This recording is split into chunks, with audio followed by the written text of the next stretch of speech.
Bonsoir mesdames et messieurs, ici Malika Schneider en compagnie d'Anne-Sophie Maltais pour votre téléjournal de 18h. Tout d'abord, en manchette aujourd'hui. Thomas Mulcair a perdu son poste de chef de parti au nouveau Parti démocratique. Ensuite, un incendie en Inde a causé la mort de 108 personnes. Pour terminer, John Kerry s'est rendu à Hiroshima pour une commémoration internationale. Et Malika, il y a eu un changement dans la sphère politique pour le NPD.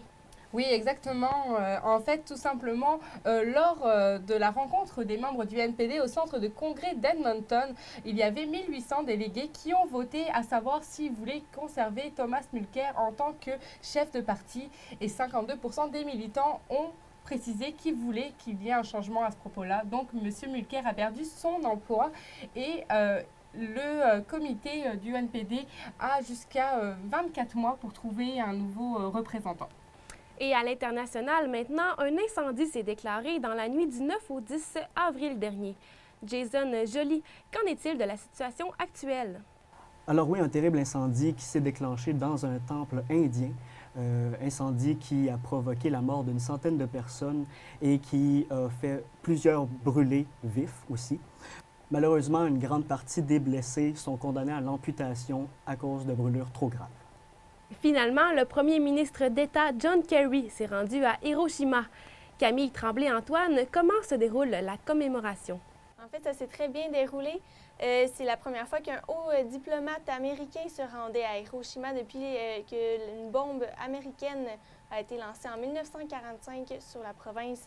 Donc, il y a plusieurs ministres des Affaires étrangères qui se sont rendus sur place au musée du Mémorial de la paix d'Hiroshima. On se demande si cette venue va ouvrir la voie à la venue du président américain Barack Obama en vue du G7 qui va se dérouler au Japon le mois prochain.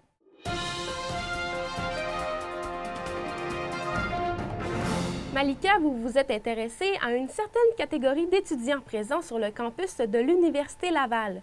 Pouvez-vous nous en dire davantage? Oui, effectivement, au travers de mes nombreuses recherches, j'ai réalisé qu'une double réalité concernait les adultes qui étaient inscrits à l'Université Laval. C'est un processus assez compliqué, mais qui au final s'explique quand même très bien. Donc, nous allons visionner le reportage que vous avez fait à ce sujet. À l'Université Laval, plusieurs communautés étudiantes coexistent sur le campus. C'est d'ailleurs le cas des étudiants adultes. Nous retrouvons d'une part des adultes qui ont un bagage scolaire au cégep. Ces derniers peuvent donc s'inscrire directement au programme de leur choix, quitte à être dans l'obligation de suivre des cours obligatoires à leur formation. D'autre part, il existe une grande communauté de candidats adultes. Ces derniers détiennent uniquement un diplôme d'études secondaires et n'ont pas poursuivi leurs études après. Voyons ces deux réalités. Raphaël Rochette, étudiant en relations publiques, mentionne qu'il est important de prendre le temps de s'adapter afin de trouver ses marques dans son nouvel environnement. Pour sa part, c'est après une absence de 10 ans du circuit scolaire qu'il a décidé d'entreprendre de nouvelles études. Besoin de changement, besoin de nouveaux défis. Je trouvais que je saturais dans mon milieu de travail, donc j'avais besoin d'aller plus loin. Je trouvais qu'il me manquait une certaine formation académique. Il mentionne également que son retour à l'université n'a pas toujours été évident. Il s'est dit peu informé des ressources existantes afin de l'aider dans son intégration. Conseiller à la gestion des études, Clément Gravel fait partie de l'équipe qui s'occupe des admissions des candidats adultes. Comme je le disais, on fait un suivi avec eux, on les accompagne en fait au départ tout le long de leurs études chez nous au cours compensateur. C'est sûr qu'ensuite, si on a des besoins particuliers, on va les référer souvent au centre d'aide aux étudiants. Alors, on va les référer aux ressources même de l'université. Professeur affilié à l'Université Laval, Jonas Masdonati précise que lorsque l'on est en transition professionnelle, il y a un travail identitaire qui se fait automatiquement. Que nous soyons candidats adultes à l'université ou bien que nous nous inscrivions en tant qu'adultes après une certaine absence du circuit scolaire, le constat est le même. Le travail à l'école, il y a un travail identitaire chez tout individu qui revient à l'école, qui est celui de se percevoir comme non plus comme un travailleur, mais comme un étudiant.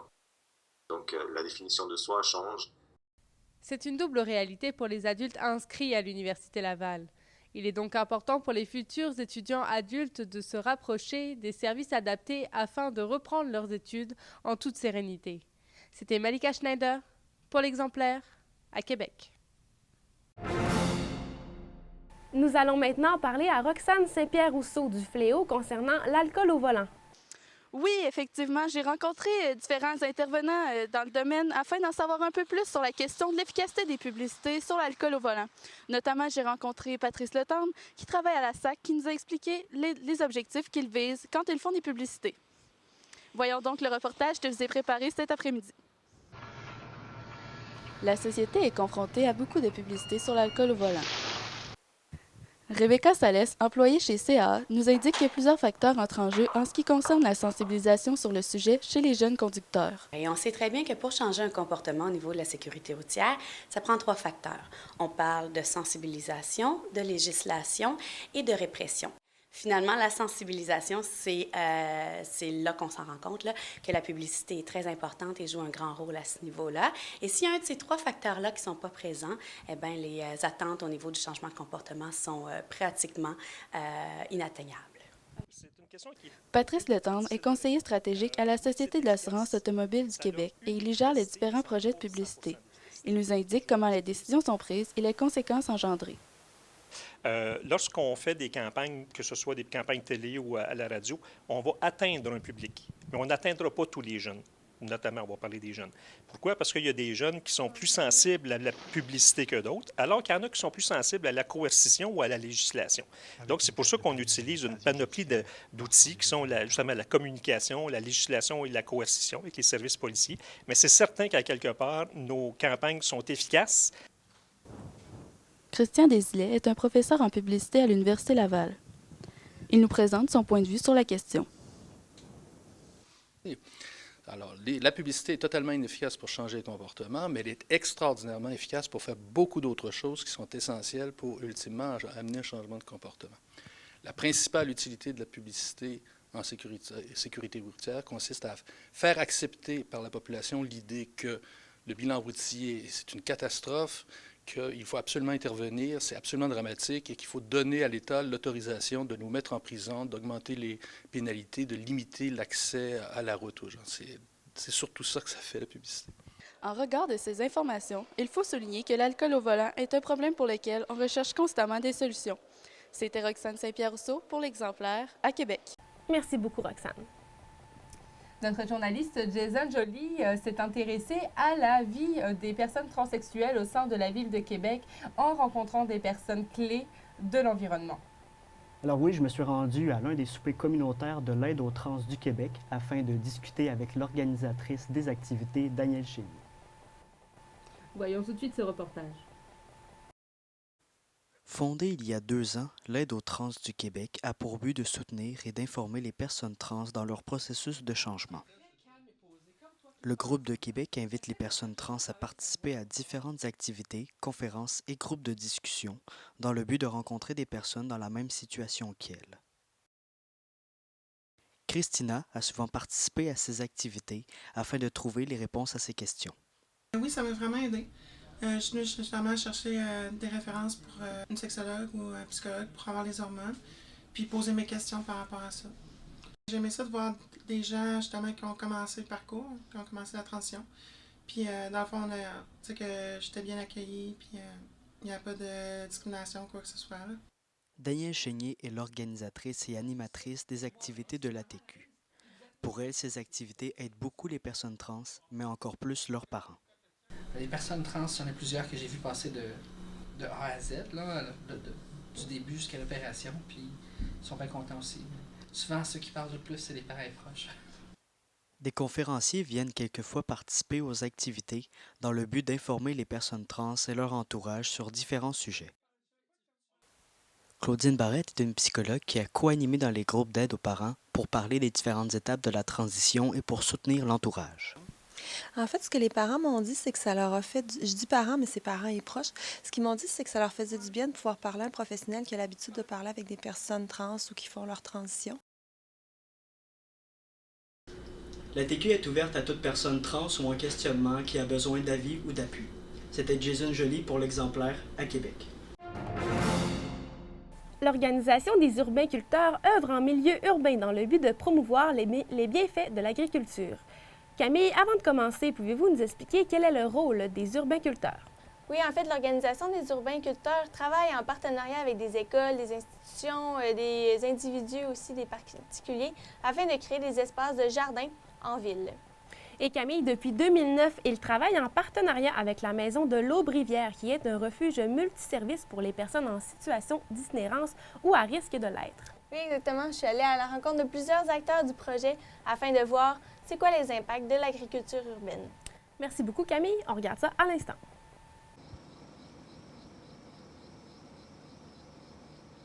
Depuis l'instauration en 2009 de jardins sur le toit de l'Aube-Rivière, le projet s'est grandement accru.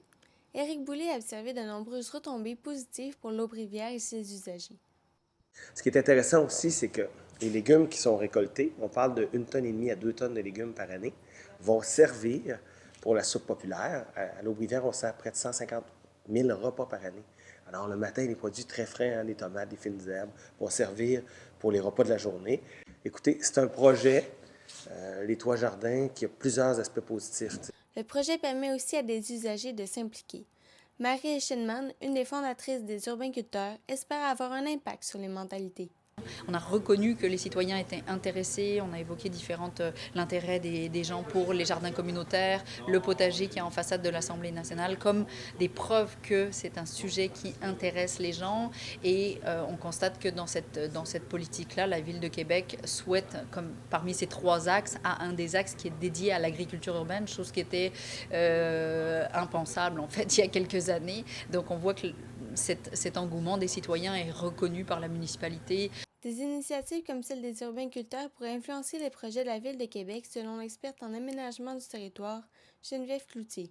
Des organismes comme les urbaniculteurs ont fait la démonstration qu'avec assez peu de moyens, mais avec une concertation entre des acteurs comme l'Aube-Rivière, justement, et comme eux qui connaissent les façons de jardiner sur un toit en plein milieu de la ville, ils ont fait donc la démonstration que ça se pouvait de verdir un toit, d'entraîner des bénéfices à la fois en termes de production maraîchère ou production de légumes et d'insertion sociale, d'empowerment, de sensibilisation à la nature en ville. Les urbaniculteurs ont dû relever quelques défis avec le projet des Toits Jardins à l'Aube-Rivière, notamment quant à la sécurité et à la capacité portante des bâtiments. L'agriculture urbaine est en développement à Québec. Les projets avec les institutions, les entreprises, les particuliers et la municipalité sont à surveiller l'été prochain. C'était Camille Tremblay-Antoine pour l'Exemplaire à Québec.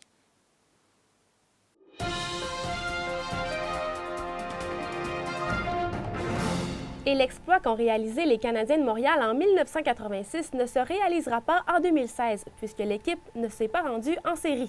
Oui, Anne-Sophie, en plus du hockey ou du soccer, il y a également des sports qui sont un petit peu moins connus du grand public québécois, notamment vous avez fait un reportage sur le water-polo. Oui, exactement, je me suis intéressée à ce sujet. Nous allons voir tout de suite votre reportage.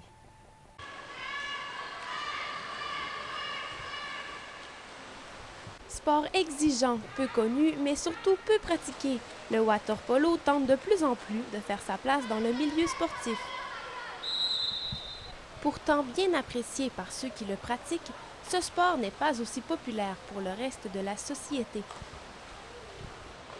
C'est vraiment culturel. On ne connaît pas le water-polo, puis dès que les gens pensent à un sport dans l'eau, ils pensent à la natation, peut-être à la nage synchronisée ou au plongeon, parce qu'Alexandre Despatie, tout le monde le connaît. Pour jouer au water-polo, il faut être à l'aise dans l'eau, puisque le jeu se fait en eau profonde. Les joueurs doivent aussi être capables de nager sur place pendant plusieurs minutes, ce qui demande de la pratique. Je dirais que c'est difficile. C'est difficile. J'en ai vu qui sont venus essayer et ils sont repartis. Parce que quand tu n'as pas la natation, il faut que tu sois à l'aise dans l'eau. Même si beaucoup de Québécois initient leurs enfants à la natation dès un très jeune âge, c'est bien différent pour le water-polo. On a cette culture de natation, surtout de cours de natation pour les parents qui amènent les enfants à la piscine. On a juste à aller voir les cours ici au PEPS, c'est rempli. Alors, on a quand même un contact avec l'eau très, très jeune comme enfant. Alors, c'est effectivement, la question se pose, comment ça se fait qu'on est bien dans l'eau, mais qu'on ne fait pas le transfert vers le water polo. Guylaine Demers constate qu'en plus de la culture, l'éducation a un grand rôle à jouer. Un levier, si ça commençait à être enseigné dans les écoles, c'est que là, tu touches tous les enfants du Québec, là. De plus, au Québec, l'accessibilité aux piscines ne manque pas. Chose certaine, la Fédération de water-polo du Québec gagnerait à faire davantage la promotion de son sport. C'était Anne-Sophie Maltais pour l'Exemplaire à Québec.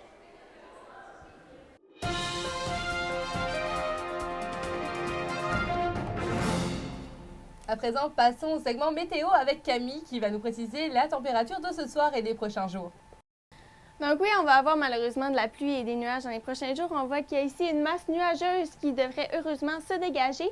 Donc ce soir et cette nuit, ça va être des nuages avec de la pluie. Mais dans les prochains jours, ça va être là, vraiment du soleil sur la province de Québec. On attend des températures qui vont être entre 4 et 5 degrés avec du beau soleil pour les prochains jours. Donc profitez-en, le printemps arrive. Voilà ce qui conclut notre édition de ce soir. Merci beaucoup d'avoir été avec nous. On se retrouve demain à la même heure.